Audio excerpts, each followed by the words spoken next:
घृणित विचार के संबंध में सुने हैं। यह घृणित विचार जीवन में आया है कहाँ से, मिटेगा कैसे? भोग ही जोग है,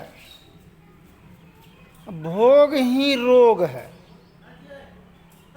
भोग रोग कैसे बनता है? हम उसको नहीं जानने के ही कारण रोग बनता है। जानकारी मिल जाने पर जोग बन जाएगा, तपस्या बन जाएगा, साधन बन जाएगा। गुरु महाराज लिखे हैं, साधन धाम मोक्ष कर द्वारा। ये मानव जीवन साधन का धाम और मोक्ष का द्वार है।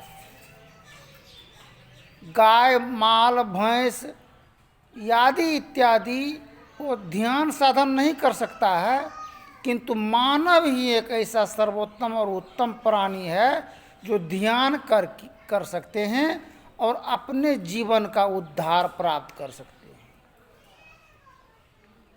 हैं। रोग कैसे बनता है? बाल बच्चों के दायित्व का निर्वाह नहीं करने के कारण रोग बनता है। बाल बच्चा छोटा छोटा है, पढ़ने लिखने के लिए स्कूल जाना है, कपड़ा का जरूरी है, हर चीज़ का ज़रूरत है। हम दारू पीने के लिए चले जाएंगे, दूसरे स्त्री के साथ में हम अपना अनैतिक संबंध को जोड़ेंगे, अपने परिवार को लाठी झाड़ेंगे, तो क्या बाल बच्चा क्या वो संस्कारी बनेगा? वो तो बेविचारी बनेगा। वही बाल बच्चा बढ़ करके माता पिता पर जुल्म ढाएंगे तो बाल बच्चा सभी देख रहा है। एक दिन वही बाल बच्चा दुष्ट आत्मा बन करके घर परिवार को तबाह करके रख देगा। जीना हराम जब हो जाएगा तो वही भोग बन जाएगा रोग।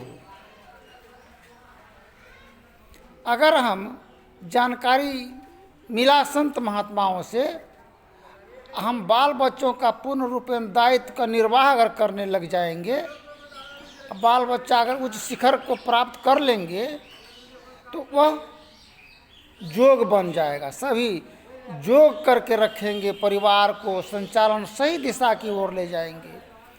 ट्रेन मालगाड़ी जा रही थी, स्टेशन में कह दिया, महिला था स्टाफ, कहा कि जाओ जाओ झंडा दिखा देना। दोनों झंडा हाथे में था, ललका और हरा झंडा। अब हरा झंडा दिखाना चाहिए थोड़ो पास के लिए, वो दिखा दिया लाल झंडा। ड्राइवर समझदार था, जो ड्राइवर होता है वो समझदार भी होता है। उस अधोर महिला है, उसको जानकारी नहीं था, इसीलिए लाले झंडा दिखाया है। तो कब लाल झंडा दिखाना है और कब हरा झंडा दिखाना है, इसके संबंध में जानकारी स्त्री को होना चाहिए। तुरु पास वहाँ लाल झंडा, तो झंझट नहीं होगा, होबे करेगा झंझट। अब बाल बच्चा अगर बड़ा हो गया तो दादी बन गई, आप दादा बन गए, तो पोता बच्चों के संग दादी को सोने का वो दायित्व बनता है, भार है वह। दोनों जवान जहाँ स्त्री पुरुष एक जगह सहवास करते हैं तो बाल बच्चों का भार दादी संभालती है। और दादी पर दादा अगर जुल्म ढाने लगे कि मेरे ही पास रहो तो झंझट होगा। तो दादी सोचती है कि चलो भाई, अब तो पोती के नज़दीक, पोता के नज़दीक, बाल बच्चों के नज़दीक सो गए हैं तो ठीक है, आप नींद पड़ गए। और दादा यहाँ किलोल कर रहा है कि एको बेर बुढ़िया आए तो गोर हाथ पर हाथ दे। बुढ़वा को रात भर का गुस्सा रहा, भोरे उठ करके बुढ़िया को डेंगाना शुरू कर दिया, तो बाल बच्चा पर भी बुरा असर पड़ा। तो बुढ़िया को भी चाहिए पोती को संभालना, पोता को संभालना, तो बुढ़वा को कौन संभालेगा? गिद्दर हट्टा तो नहीं है ना संभालेगा, बाघ तो नहीं है ना संभालेगा। संभालना है बुढ़वा को बुढ़िया को, बुढ़िया को संभालना है बुढ़वा को। जान बुझ नर करही डिठाई, ताको नरकवास लिखा है भाई। बिनु सतसंग विवेक न होई, राम कृपा बिनु सोलभ न सोई। जाको रही भावना जैसी, प्रभु मूर्ति देखे तिन तैसी। ये जीवन मूर्ति है मानव। क्रोध जब आ जाए तो हम कैसे क्रोध को बस में करेंगे?